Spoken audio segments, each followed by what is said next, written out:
Well, the markets continued to play nice in the after hours and in the pre-market, with Tesla being up another over 1% after a 6% rise in the regular trading hours. What a nice day. And with it being up in the after hours, that would tend to tell us that maybe tomorrow we'll have some more up good news tomorrow for Tesla as well. Bonds are now at 4.55. They were as low as 4.45 a little while ago. If we have another day tomorrow, like the day we had today, we could be at my goal of 4.25. Just one more day. It seemed impossible even just a week ago. So then there's a question of whether the bond would hold at 4.25 or maybe go on through to 4.0. I don't think so, but crazier things have happened. I think we're going to be in that 4.25, maybe dropping a few points under, a few points over. There'll be a trading range established around that number. That's where I think we're going to be. So the focus on Tesla we might be starting to see people starting to focus on 2024. A lot of conversations today about what's the number going to be in 2024. I think that's because everybody's kind of agreeing. Looks like 500,000 in the fourth quarter with improving margins. So that's part of why the stock is probably going up. All right, this is Randy Kirk. Hit like, hit subscribe, hit notify. Tomorrow, we've got regular programming tomorrow. I don't have a clue what I'm going to talk about tomorrow at the midday, but I do know that I am supposed to be interviewing Bradford Ferguson tomorrow. That will probably be on Thursday, but it could show up tomorrow depending on just exactly how that conversation goes. So let's hit notify so you get notified whenever Bradford is actually going to be on. Let's see. I think, don't forget to buy your lots of nice orders over the last couple of days, couple of big orders today on the Cybertruck bottle opener. So you know what to do. The information is down below in the description. $25 for one, $45 for two, and $65 for three. And rest of the numbers, if you want to buy 10 or 20, those numbers are down below as well. All right, Kathy Wood, according to The Street, she was asked, how come you're selling Tesla? Now, we've been talking about that for a very long time. And the understanding we had is that Kathy Wood's goal in each of her funds was around 10%. All right. So if she was over 10%, she was going to be very likely to sell down under 10%. And at some point, we believe that was part of her understanding and agreement with the folks who own those exchange traded funds, ETFs. But apparently, whether that might have been true at one point, we found out a few months ago that was not true. But that maybe that was still kind of a goal area. It was to be around no more than 10% of any one company at any given time. Well, now she's changed the strategy just a little bit more. And she says this has always been the strategy. I'm not saying that she's changed or that she's playing games here, but let's at least know what her plan is. She says, when Tesla shares move up relative to the firm's other holdings, ARK trims its holding and redeploys the profit into other companies. We were up about 150, she says, relative to our other names, many of which had not moved, Wood said, and we always will recycle that way. She still believes in their forecast and also believes that Tesla is the biggest AI play, period. Nobody has a bigger AI play than Tesla. As she explains it, they have 5 million robots already on the road collecting data. Nobody has anything like that is feeding into a neural network and creating some kind of a successful future product. Okay, the Tesla bulls should reduce their expectation. This is Gary Black. How come I didn't mark that down?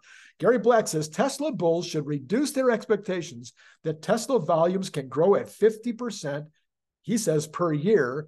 I think he's talking about next year. He says, I am at 37% volume growth this year, 2023, and about 37% again in 2024.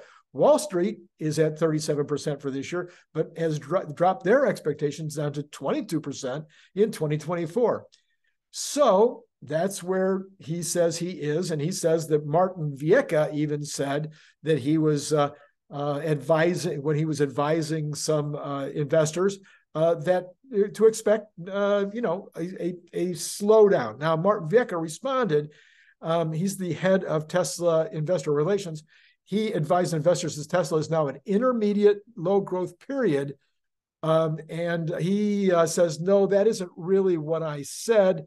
He said, what I said specifically is we're between two major growth waves. The first driven by 3Y since 2017, and the next one will be driven by the next gen vehicle. So then it really becomes important to know when is the next gen vehicle going to be made. And if you watched the video earlier today with Brian White, which if you didn't, you should go back and take a look at that. I'll put a card later. We get into the whole discussion. Was Ron Barron right? Is it the next 12 to 18 months? Is it going to be longer than 18 months? Where is it going to be made? And Brian had a lot of very good information to share in that video earlier today if you didn't get a chance to see it. All right. I have a love-hate relationship with the Kobayashi letter, but today I loved it. So I'm going to report on it. He says the S&P 500 is now up 400 points since its low less than 3 weeks ago on October 27. In 3 weeks, it has moved up 10%, just 11 trading days, along with today's CPI report, sending the S&P up 500 to 4,500. In the same time, the NASDAQ is up 13% from its October lows and just 6% away from a new all-time high. He says further, as of this morning, markets have shifted to expecting 4 interest rate cuts in 2024. A total of 100 basis points is now being predicted by those who are polled. So Treasury yields are down sharply today, and widespread short covering continues in stocks. He asks finally, is the bull market back? And I'm saying we just had a little blip in the bull. The bull market is full on. This is the second leg. All right. UBS's Paul Donovan said the Fed has over-tightened. He thinks inflation will keep easing and the Fed will drop rates as inflation drops, and they'll drop them percentage for percentage. Overall, he's expecting that to be about 75 basis points of cuts next year. He said the Fed should be front-running, but he thinks they will continue to be reactive. In other words, they should cut 25 basis points maybe in January before the inflation actually drops 25% and then drop another. Once the inflation drops that 25, then cut another 25, as opposed to waiting for inflation to get down to, let's say, 2.5 and then cutting. Anyway, that's Paul Donovan. He goes on to say the U.S. doesn't have an inflation problem. There are somewhat regions that have an inflation problem. He mentioned specifically Miami, Florida, but he says other places, there's no inflation at all taking place right now. He says middle-class homeowners, that they own their home, their mortgage didn't go up, they are at sub 2% on inflation. So he says it's a kind of a, some are, some aren't. Austin Goolsbee said today, he's one of the Fed governors or presidents, I always forget. He says there's a record drop of inflation, especially with full employment, ever over the last year. And he mentions productivity as being a part of that. He thinks services are coming down, so he's not worried about those. He says that leaves housing as the last issue. And basically, we know that housing is not something the Fed can fix. They just can't. In fact, it's counterproductive. We've been over that. If you don't agree with me, put it in the comments below. Some economists say that cuts could be starting in March. Average is 100 basis points. I said that above. I'm saying it again. All right. The GDP Now model estimate for real GDP growth at seasonally annual rate in the fourth quarter of 23 is now 2.1%. So while we were higher than that, I forget now, 4%, 3.5%, I forget, in the third quarter, still planning to see 2.1% in the fourth quarter. That is one of the Fed reports coming up with that model. Reuters, they said they did a survey of bond strategists, and the 10-year note yield was forecast to fall 10 basis points to 452 from 462 currently, except 462 was a couple of days ago. They're predicting that it will fall to 452 in 3 months, according to 44 strategists. That's only a fraction of the near 40 basis point falls over a rolling 3-month time period in October and September surveys. Oh, whoops. They don't say whoops. I say whoops. We already passed that. We're at 4.55 as of the last time I checked. We will check that again. Truflation today is continuing to drop, is now at 2.94%. Sawyer Merritt says, SpaceX is launching the world's first satellite that can pinpoint carbon emissions from space, and it promises to be a game changer. That'll be interesting. I'll be interested to hear what that actually results in. That'll be fun to see what data they really come back with. I think most of you know my position on the whole global warming thing, but hey, I'm always willing to be taught. Sawyer Merritt also says, Tesla has removed all language from the page that said you can't resell or flip your Cybertruck within 1 year of delivery. So that's all gone now. Other people the headline is they've walked back their plan to charge people $50,000 if they flip their Cybertruck. Sawyer says, hey, that doesn't mean that they aren't going to do it. And I personally think it's a terrific idea, but I think the number should be 100,000. So did they put this out there? They got a lot of flack, and now they're rethinking it, trying to decide what the strategy should be. Look, they're going to need a strategy. We do not need these cars to come out at $80,000 and then have people reselling them the next day for $150,000. And that's probably what would happen. All right. There are people now saying, believe it or not, there are multiple people saying that the rally is broadening out. We have a possible rotation starting, or it might not come from a rotation, let's say, out of bonds or out of the Magnificent Seven into the broader market, but it might come from cash and the money market funds that are out there. More on that as I learn more, but I've been saying for a while that I would expect a rotation, but my expectation was the rotation would come out of the NASDAQ, especially out of the Magnificent Seven. That doesn't mean they go down. It just means they would not be going up quite as radically compared to the rest of the S&P, which wasn't doing that well. But today, 400, I think I heard 495 out of the 500 in the S&P were up today. So that looks like a broadening out to me. Anyway, I've been saying this for a while. I'm expecting this rotation soon. Coming tomorrow is the PPI, along with reporting on retail sales, manufacturing, and inventories. So the PPI, it's not going to get as much attention, of course, as the CPI, but some people think that the PPI can predict the CPI. No, every study that's ever been done has failed, but the PPI is still a good thing to look at in terms of where inflation is. There is sense, it makes sense, that if purchasing agents are seeing increases now, that those increases would follow through to the consumer later. But there's so much that can happen in between. And sometimes that process could be 3-4 months from the time that the purchase order is placed to the time that it's shipped, to the time it gets into the warehouse, to the time that that is now sold to somebody who's, maybe it's a raw material that's sold to a manufacturer. The manufacturer sells it to a wholesaler. Wholesaler sells it to a retailer. I mean, that could be months and months before it actually gets through to the consumer. So I think that's part of the reason why the PPI and the CPI, you can't find any kind of a clear guidance from, but that doesn't mean that the Fed won't be looking at the PPI and the markets tomorrow to see what's going on. We want to see, of course, continuing moderation, and the more the better.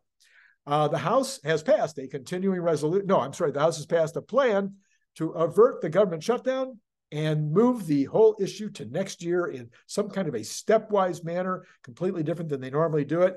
So the markets should be happy with that tonight and tomorrow. They no longer have to think about that for a few months.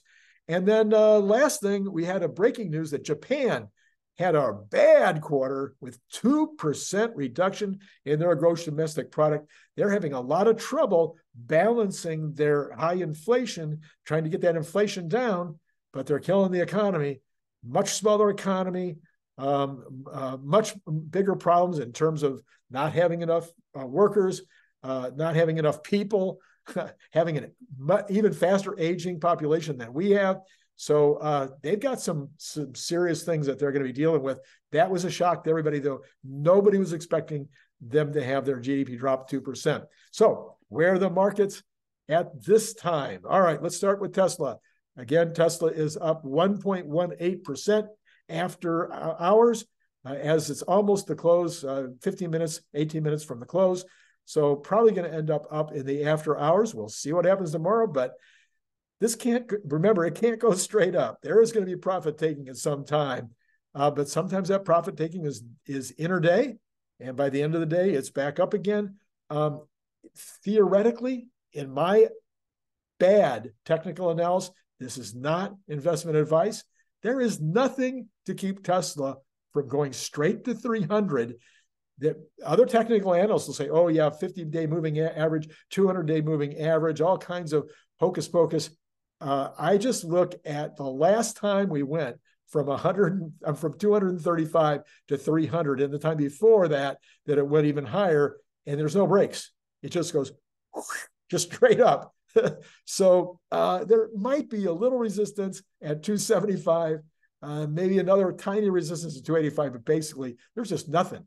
And with all the positive news and with the potential positive catalysts and the very big catalyst of possibly doing 500 vehicles in the fourth quarter at higher margins, all of that could take us back. I know. You're going to get all over my case, but I had multiple people that are theoretically smarter than me because they're on CNBC who believe that 300 is coming up soon, and then we'll break through 300 and keep going after that. So there you are. I think, of course, it'll be at all-time high by the end of January. So I might be way over my skis on that prediction. All right, let's look at the rest of the markets. We have got the pre-market now up across the board, but very small numbers. The NASDAQ 22, S&P 4, and the Dow 25. That's less than 2%. Less than 0.2% on any of those. So it's very small increases. Then we've got the Bitcoin is at 35.5. So that's, I think, down. Dollars shrinking a little bit because of all this good inflation data and the bonds falling. That is always going to make the dollar, usually make the dollar shrink as well. Gold is pretty flat from earlier today at 1966. And we've got oil now coming back down again, only at 78.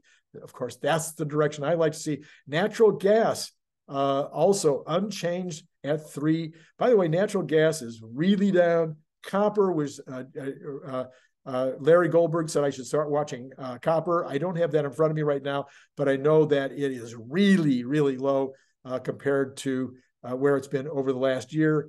And there was no movement today that was significant on copper. And then we've got bonds.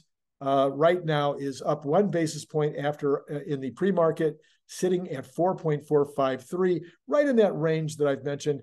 I don't think we go back over 4.5 again. Could, but I don't think we will. And I think we will start moving in a range between 4.25 and 4.5. Let's look at the 2-month and the 2-year. 2-month is actually up 3 basis points, and the 2-year is up 4 basis points. So the inversion gets wider again.